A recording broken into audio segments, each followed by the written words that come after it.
Sebuah sepeda motor Honda Vario nyemplung ke dalam parit di Jalan Dharmagiri, Kecamatan Gianyar, Jumat 1 Maret sekitar pukul 12:44 WITA. Sepeda motor itu terjatuh lantaran terpeleset saat pemiliknya menaikkan cucian ke atas sepeda motor tersebut. Peristiwa itu pun sempat menarik perhatian warga sekitar karena pemilik sepeda motor kesulitan untuk mengevakuasi kendaraannya sehingga harus meminta bantuan BPBD Gianyar. Kasih Kedaruratan dan Logistik BPBD Gianyar, I Gusti Nguradibio Presasta menjelaskan sepeda motor tersebut milik Niko Mangmona, warga Kelurahan Samplangan, Kecamatan Gianyar.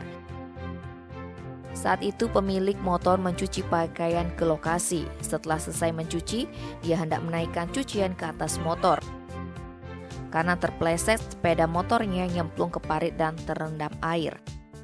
Namun karena tidak bisa mengevakuasi sepeda motor tersebut, warga meminta tolong kepada BPBD Gianyar. Satu regu BPBD Gianyar diterjunkan ke lokasi, tepatnya di sebelah timur kantor pajak Pratama Gianyar, untuk melakukan evakuasi terhadap sepeda motor tersebut. Tidak ada korban jiwa dalam peristiwa tersebut dan motor berhasil dievakuasi.